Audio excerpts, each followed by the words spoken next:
السلام علیکم ورحمۃ اللہ وبرکاتہ۔ انسان اپنی زندگی میں اکثر اپنی خواہشات کے پیچھے اتنا الجھ جاتا ہے کہ اسے پتہ ہی نہیں چلتا کہ وہ جو عمل کر رہا ہے وہ اس کے لیے آخرت میں کیا کریں گے، اس کے لیے باعث سزا ہوں گے یا اس کے لیے باعث اجر ہوں گے۔ وہ زندگی کو پیار کرتے ہوئے بس عمل کیے جاتا ہے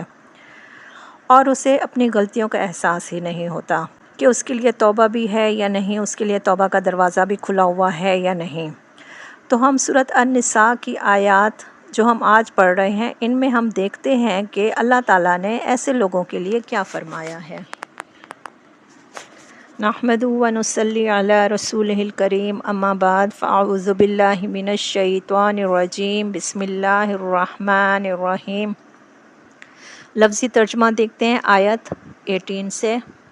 وَلَيْسَتِ اور نہیں ہے التَّوْبَةُ توبہ لِلَّذِينَ ان کے لیے جو يَعْمَلُونَ جو عمل کرتے ہیں السَّيِّئَاتِ برے، حتیٰ یہاں تک کہ اذا جب حضر آتی ہے احدہم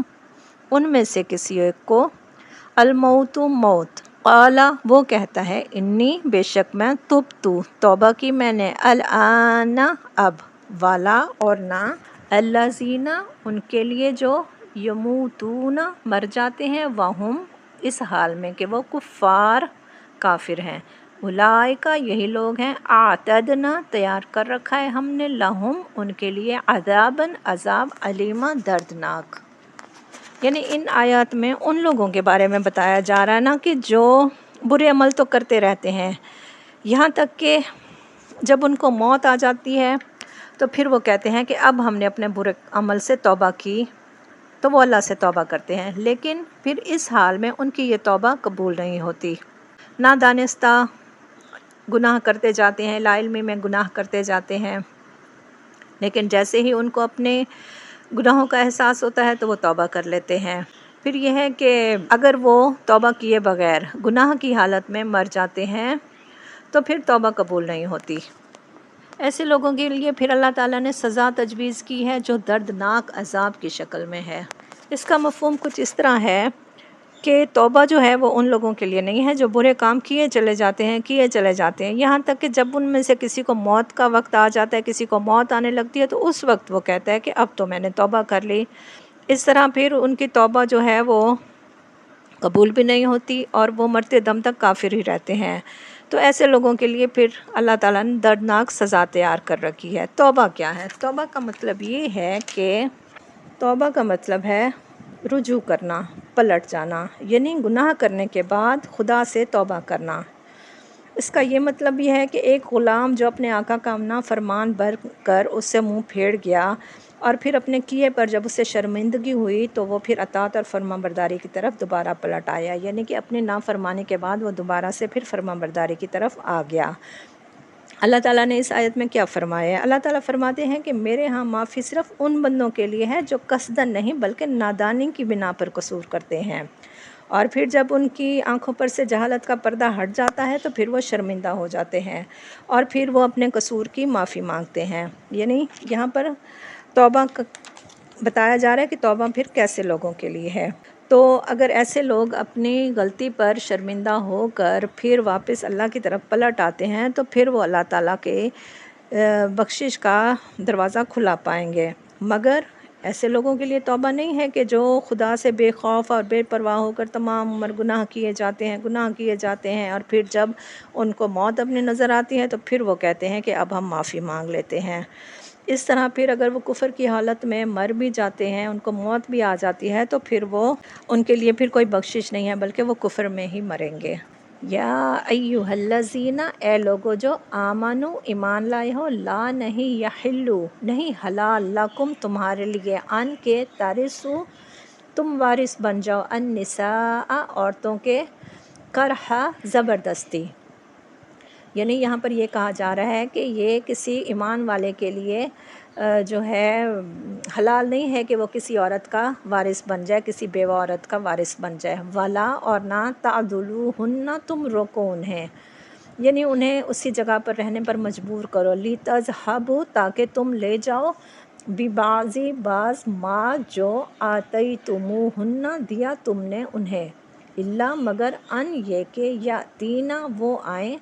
بفاحشاتن بے حیائی کو، یعنی بدکاری کو، یا وہ کوئی برا عمل کر لیتی ہیں، مبیناتن کھلی کھلی،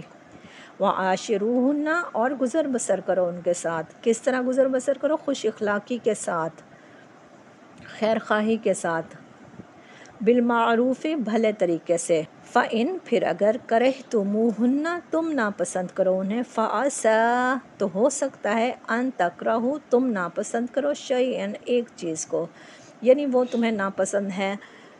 وَيَجْعَلَ اور کر دے اللہ فیہ اس میں خیرن بھلائی، کثیرن بہت سی۔ اب بھلائی میں کیا آ جاتا ہے کہ اللہ تعالیٰ اس عورت میں سے جو آپ کو ناپسند ہے نیک اولاد دے دیتا ہے، یا اس عورت کی وجہ سے گھر میں برکت، رزق میں برکت، گھر میں برکت ہو جاتی ہے، اور کئی اس طرح کے معاملات ہو جاتے ہیں جو اس عورت کی وجہ سے اللہ تعالیٰ فرما دیتے ہیں۔ تو پھر یہ ہے کہ اگر وہ تمہیں ناپسند بھی ہے تو بھی اس کے ساتھ اچھے طریقے سے پیش آؤ، ہو سکتا ہے کہ اس سے تمہارے لیے کوئی بھلائی ہو جائے۔ ہوتا یہ تھا کہ جہالت میں عورتوں کو وراثت کا حصہ سمجھتے تھے، جو جس سے چاہتا تھا نکاح کر لیتا تھا، یا بغیر نکاح کے ہی اپنے پاس رکھ لیتا تھا جو اس کے رشتہ داروں میں سے ہوتے تھے۔ تو پھر یہ آیت اس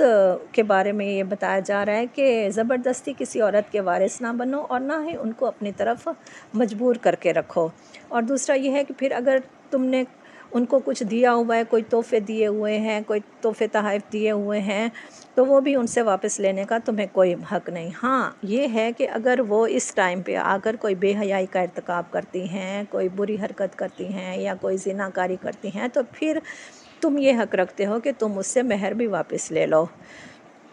کیونکہ اس نے پھر تمہاری امانت میں خیانت کی، ٹھیک ہے، اس نے پھر حق میں بے ایمانی کی۔ تو ایسی صورت میں پھر عورت جو ہے وہ گناہ کی مرتکب ہوئی، تو پھر وہ آپ اسے اپنی چیزیں واپس لے سکتی ہو، لیکن پھر اس کو زبردستی اپنے پاس پابند کر کے نہیں رکھ سکتے۔ پھر اس آیت میں یہی مفہوم ہے نا کہ اے لوگو جو ایمان لائے ہو، تمہارے لیے حلال نہیں ہے کہ زبردستی عورتوں کے وارث بن بیٹھو، ٹھیک ہے۔ پھر یہ ہے کہ یہ بھی حلال نہیں ہے تمہارے لیے کہ تم ان کو تنگ کرو، یا ان سے مہر واپس لینے کی کوشش کرو جو کہ تم انہیں دے چکے ہو۔ پھر یہ ہے کہ ہاں یہ ہے کہ اگر وہ کوئی بد چلنی کرتی ہیں تو پھر تم ضرور ان کو اپنے پاس رکھو، اور پھر تمہیں تنگ کرنے کا حق ہے۔ تنگ کرنے کا مطلب یہ نہیں ہے کہ تم ان سے مال اڑانے کے لیے یا ان سے مال حاصل کرنے کے لیے ان کو تنگ کرو، بلکہ ان کو ان کی بد چلنی کی سزا دینے کے لیے تنگ کرو۔ پھر یہ ہے کہ ان کے ساتھ بھلے طریقے سے زندگی بسر کرو، وہ چاہے تمہیں پسند ہیں، چاہے تمہیں وہ پسند نہیں ہیں، کیونکہ یہ بھی ہو سکتا ہے نا کہ اگر ان کی کوئی چیز تمہیں پسند نہیں ہے مگر اللہ نے اسی میں تمہارے لیے بہت ساری بھلائی رکھ دی ہو، اس میں اور بہت سی خوبصورتیاں ہو سکتی ہیں، لہٰذا یہ بات جو ہے پسندیدہ نہیں ہے کہ انسان ازدواجی زندگی میں اپنے تعلق کو منقطع کرنے میں جلد بازی سے کام لے۔ ہاں طلاق بالکل آخری چارہ کار ہے، لیکن اس کو بھی حلال چیزوں میں سب سے زیادہ ناپسندیدہ کہا گیا ہے۔ اللہ تعالیٰ ہمیں قرآن کو سیکھنے، سمجھنے اور اس پر عمل کرنے کی توفیق عطا فرمایا۔ اے اللہ، اے رب العزت، ہم نے آج تک جو بھی پڑھا ہے یا اللہ اسے ہمیں سمجھنے اور اس پر عمل کرنے کی توفیق عطا فرما، آمین۔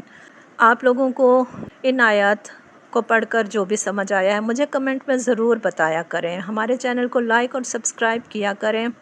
اور شیئر ضرور کیا کریں تاکہ یہ خیر لوگوں تک پھیلے اور آپ کے لیے صدقہ جاریہ بن جائے انشاءاللہ۔ سبحانک اللہم و بحمدک، اشہد ان لا الہ الا انت، استغفرک و اتوب الیک۔ السلام علیکم ورحمۃ اللہ وبرکاتہ۔